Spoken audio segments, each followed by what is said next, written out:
ওইদিকে দেখ কে আসছে। চলো। আরে মেঘনা, মা মেঘনা,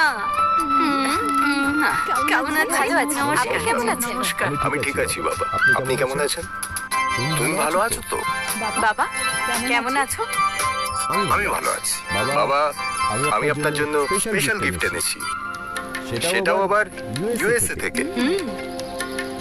থ্যাংক ইউ বাবা। চলো ভেতরে যাই, ওখানে সবাই অপেক্ষা করছে। চলো যাই। মা জামাইকে নিয়ে ভেতরে যা, বিশ্রাম কর। চলো। হ্যাঁ যাও। স্নেহা, আমার মনে হচ্ছে ওটা প্রিয়া আসছে। ওই দেখো প্রিয়া, প্রিয়াও এসে গেছে। তুমি জানো আমার জামাই একটা কোম্পানির সিইও। হ্যালো মা, কেমন আছো? তোমরা সবাই কেমন আছো? কেমন আছিস? হ্যালো বাবা, কেমন আছো? হ্যাপি বার্থডে বাবা। হ্যাপি বার্থডে বাবা। তোমাদের দুজনকেই থ্যাংক ইউ। আমি ব্রিটেন থেকে আপনার জন্য সব থেকে দামি ওয়াইন নিয়ে এসেছি। তাই আমার জন্য? ধন্যবাদ বাবা, এত দামি গিফট আনার কি দরকার ছিল?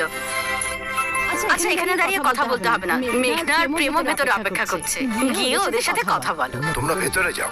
ঠিক আছে মা। চলো। স্নেহা, তুই তো খুবই ভাগ্যবতী, তোর দুটো মেয়ের হাজবেন্ডই খুব বড় বড় কোম্পানিতে কাজ করে। এটা নিশ্চয়ই তোর কোনো পূর্বজন্মের ফল হবে, তাই এরকম মেয়ে পেয়েছিস। আমি হলাম এই পৃথিবীর সব থেকে লাকি একজন মা।